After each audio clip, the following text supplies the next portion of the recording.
Assalamualaikum warahmatullahi wabarakatuh. Sampurasun. Berjumpa lagi dengan saya Fahmi Taufik Farizal. Selamat datang di Sahabat Pena Sambal Setia Pegunungan. Di video kali ini sedikit berbeda ya. Saya akan mengajak kalian semua untuk berbicara dengan mata uang. Wow, bicara dengan uang hidupku pasti senang. Emang mata uang bisa diajak ngomong gitu? Ya tentu bisa lah gitu. Masa kita kalah sama tuan Grab, tuan Krab? Tentu bisa lah ya. Karena memang ada ilmunya ya, agar kita bisa berbicara dengan uang ya.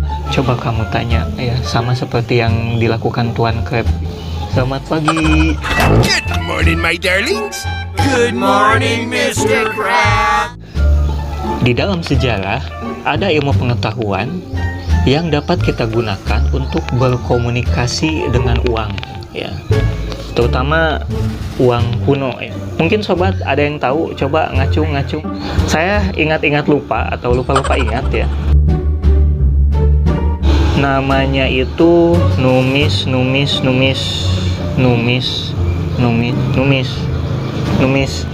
apa itu? Ya, akhirnya saya harus jawab sendiri. Namanya itu adalah numismatik. Jadi numismatik itu adalah ilmu di dalam lingkup sejarah yang digunakan untuk mengkaji tentang asal-usul mata uang. Mengapa kita bisa berkomunikasi dengan uang ya? Karena di dalam uang itu mengandung informasi. Bukan hanya digunakan untuk transaksi ya, tetapi di dalamnya itu mengandung cerita ya. Yang akan kita ajak komunikasi kali ini adalah dua koin kuno ini yang tidak sengaja saya temukan di bekas perkebunan teh yang bernama Jayawati.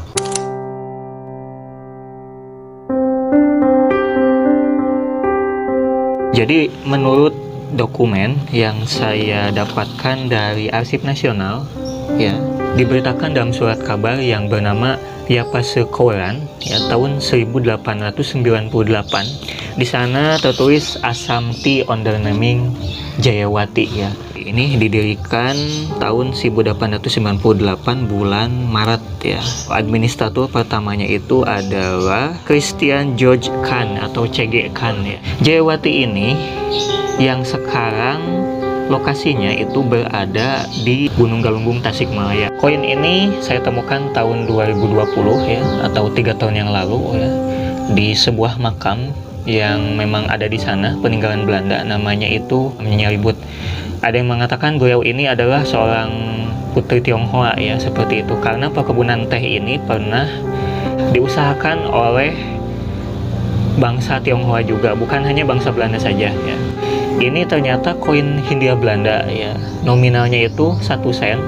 Nah ini ya, di sisi depannya itu ada lambang kerajaan Belanda dan tulisan Netherlands Indi ya. Lalu di belakangnya itu ada huruf Jawa dan huruf Arab. Nah yang menarik dari dua koin ini ternyata tahunnya sama ya, tahun 1897 ya, yang mana ini tahun terbit sebelum perkebunan Jayawati itu berdiri ya. Yang menjadi pertanyaan saya, dulu ini digunakan untuk apa gitu? Karena saya temukan ini berada di dekat makamnya Nyaribut itu ya. Tapi yang pasti ini digunakan untuk alat tukar ya.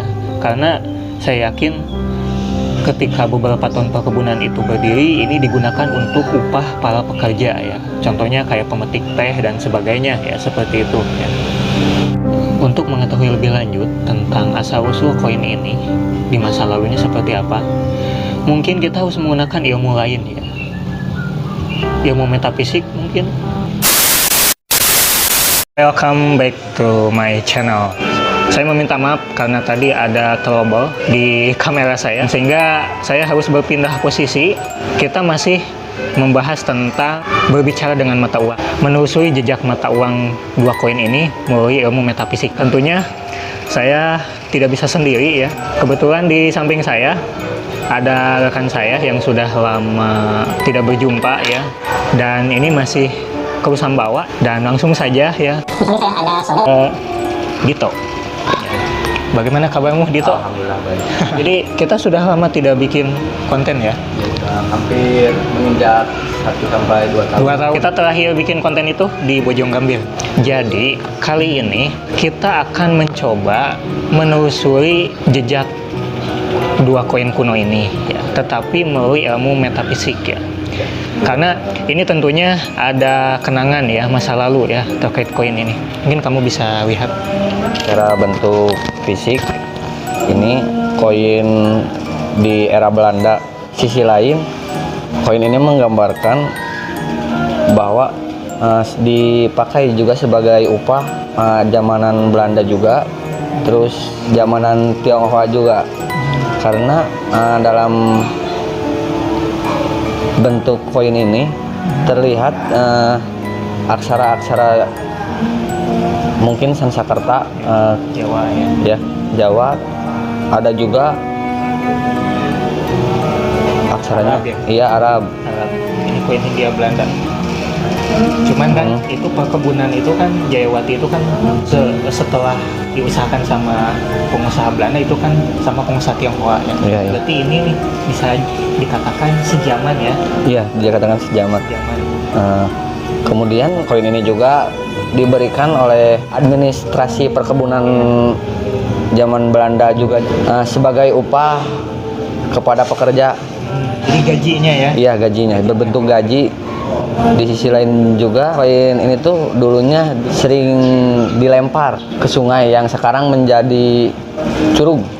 Curug ya. Ya, Curug Cimedang. Curug Cimedang. Oke. Nah, koin ini tidak sengaja saya temukan itu di altar makam Nyonya Libur menurut yang kamu lihat itu. Kira-kira ada kaitannya enggak dengan sosok yang dimakamkan di sana?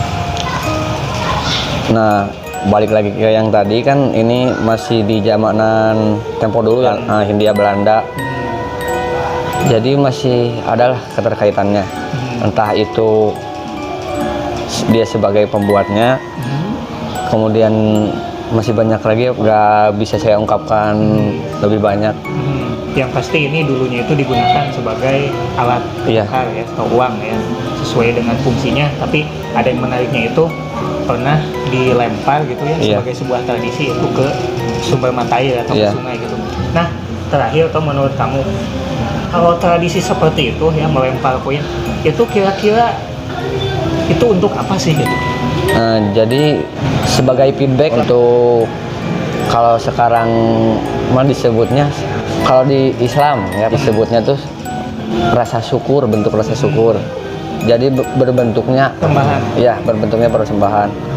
Atau itu kan kalau di dunia barat itu kan make a wish itu ada sebuah harapan gitu kan? Ya. Nah, di situ juga ada sebuah harapan ya yang akan menjadi feedback bagi seseorang yang melemparkan koin tersebut ke mata air.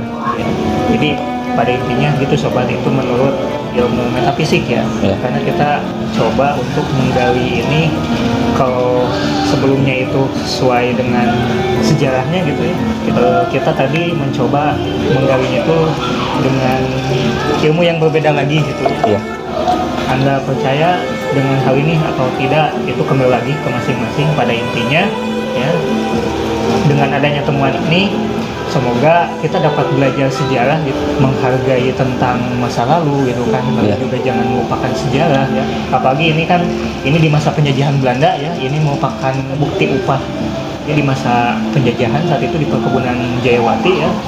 Nah, semoga kita dapat menghargai perjuangan kerja keras leluhur kita di masa lalu, dan tentunya kita doakan ya kepada leluhur-leluhur kita yang sudah tenang di alam sana.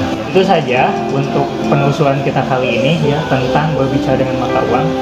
Nanti kita akan mencoba lagi di episode selanjutnya dengan berbicara dengan uang yang lainnya, yang pasti bukan dengan uang Tuan Krab. Iya. Seperti itu. Dengan uang Grab ya. Iya. Itu ya. Itu uangnya beneran gitu. Nah itu ya. Itu saja di cobaan sekian dari saya. Mohon maaf bila ada kesalahan kekurangan ya. Dari rekan saya juga ya. Dito ya. Bila topik kodai. Wassalamualaikum Warahmatullahi wabarakatuh. Sampai.